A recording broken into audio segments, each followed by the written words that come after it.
if you lived and fished on the river and you were sustained by the river with the salmon and sturgeon and all the things that live along the river, that meant you were a river person.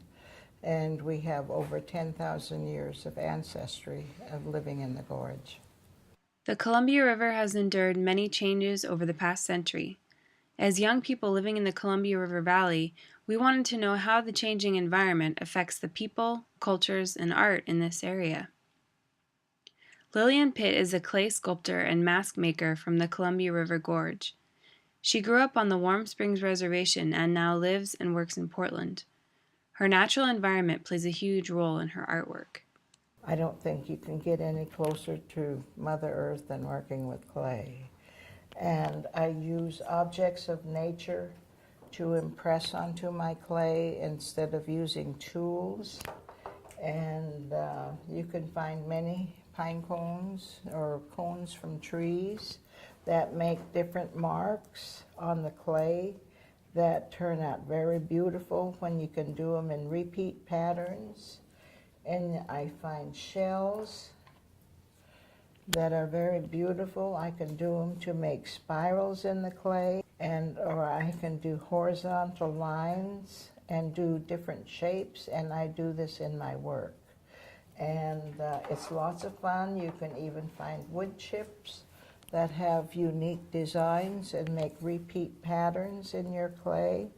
And there is nothing prettier than Mother Nature when you're using her to do repeat patterns. And so, yeah, I use nature. And so. Pat Courtney Gold is a master basket weaver from the Wasco tribe. She gathers materials from her surroundings to create her baskets.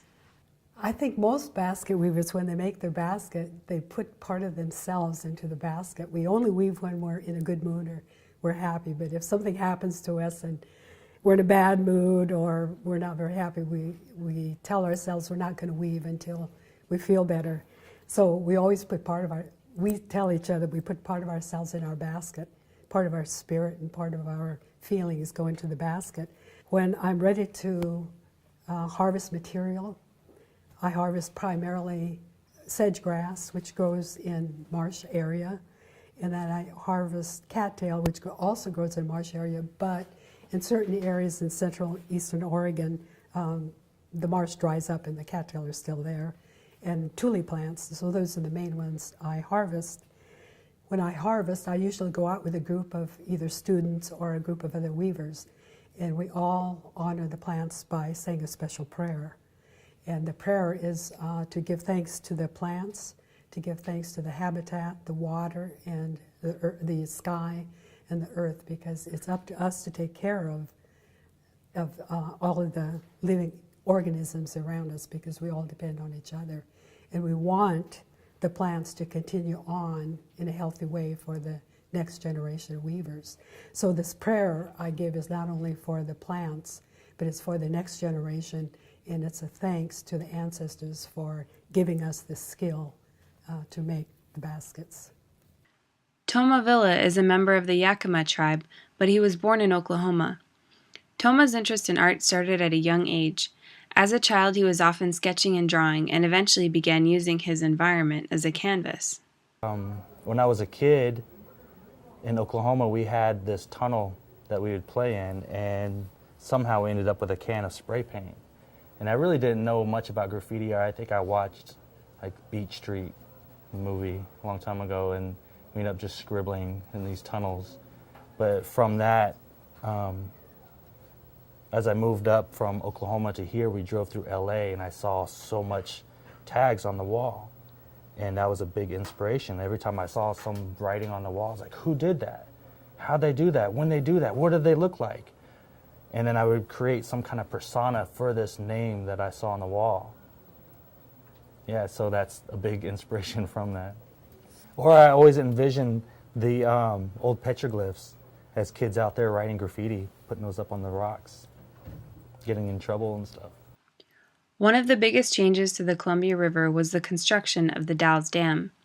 The Dalles Dam flooded Celilo Falls, a site on the Columbia River where people fished and gathered to trade goods for at least 12,000 years. Terry Courtney was raised on the Warm Springs Reservation and discovered a love of fishing at the age of 27.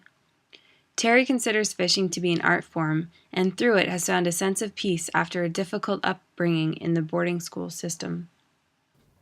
Columbia River used to be a series of falls, rapids and stuff. And because the nature developed the falls and the rapids, because below it, after all the rapids and falls, the water is purified. That's why you could drink water in the old days, no matter anywhere on the Columbia River. And you could get fresh, clean, clear water. And so at Shears Bridge, the water comes tumbling down through there, and it has, right now, it's probably the beautifulest color I've ever seen in my life. I didn't eat the fish last year because I got hurt, but when I got down there, it's like, wow. And it's just exuberance. That's how much it touches my soul. Because it's home. It's something that I grew up with. It's something that is in your system because you're a fisherman. Even if you've been through boarding school, even if you've been sent away for 50 years or something, you come back and you want to fish and you get a taste of it. And you want to keep doing it. The salmon have probably the toughest time, and I look at it and I don't think it's any different than how the tribal people are treated. We go through the same things. And that's what the tribal people say. You got to take care of the fish, because what happens to the fish happens to us. Fish now have liver and cancer disease, the same as human beings. And they're put into concrete. You know, as babies, they're put into concrete and raised there. No different than I was put on a reservation. My people we're in the same kind of thing, I think. Bridget Whipple Scott is a beading artist and an avid fisherwoman. She was born after the falls were flooded, but when she is out fishing, she can sense that they are still there beneath the surface. The Dells Dam was built in the name of progress. There was a lot of negotiation and discussion about it, but none of the native concern was heard or followed. So when it was built, there was a promise that the fish would continue.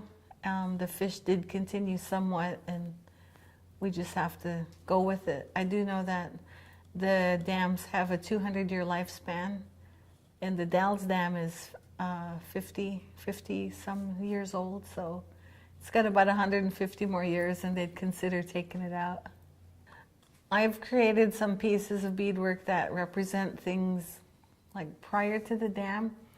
I took a picture of an area on the river that's an actual fishing site we use. And if you look up the river at that site, the first thing you see is the dam. And so I created a medallion that shows what I thought it would look like before the dam. So I called it the Dells Before the Dam. And it's just, you can see the platform where we fish off of, and then see upriver, all the way upriver in the hills. And then it has like a sunrise coming up. Lillian Pitt was 12 years old when the falls were flooded and can remember what it was like to be near them. The Celilo Falls, I remember seeing it, and I remember feeling the mist from the falls coming over me. And then I can feel, then I can smell all the stages of salmon, from fresh to decayed salmon. You know, so there was all these smells, and I can feel with my toes, because I was always barefooted, the cool sand in the shade and the hot sand in the summer. And so when you get all these feelings involved in your body, it does have a calming effect for me, and I love those sounds. Each of these artists gains inspiration from their experiences and from their environments. Not only do they share a common source of inspiration in the river, but they also each take the time to share their experiences and culture with youth in the Columbia River Valley. Within these students that I work with, I hope that they can find some kind of inspiration to do something more. Like Like growing up, I got a lot of like hell from teachers. Like I was that bad kid. I was that kid that got kicked out of class. I was that kid fighting at school. And I don't know how many times I got suspended and expelled, but I think I wanted to be able to tell people that, you can follow your path. Things might be hard right now, but you can keep on going.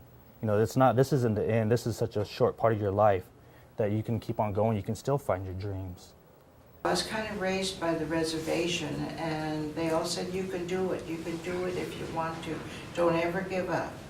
And don't ever let anyone else around you give up either. So I don't want any one of you kids to give up. Just keep digging in there, keep pounding in there. Be comfortable in your skin because you're all special. And I really mean that.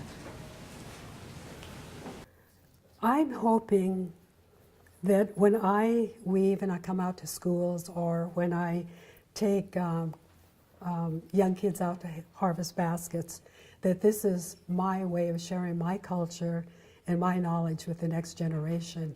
So one of the reasons I'm here is I want to share my knowledge with all of you young people, and whether or not you will use it immediately, I think at least you'll understand more about baskets, you'll appreciate them, you'll learn about the culture, and some of you will probably wind up using some of this knowledge.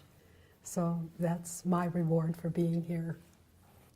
What I do, hopefully do, is to go to different spots and educate different people, sharing my life, how to make a net, what's expected of us, and to as many young people as I can, because I believe that these are the ones that are going to change the world. Through our interviews with these 5 artists, we learned one important message. We can all share the story of Celilo Falls and other changes to the river to educate future generations on how the changing environment affects the culture, art, and people of the Columbia River Valley. Celilo, which was the greatest of all the falls on the river, is inundated because of the Dalles Dam, but it's still there, and our lifestyle still continues on.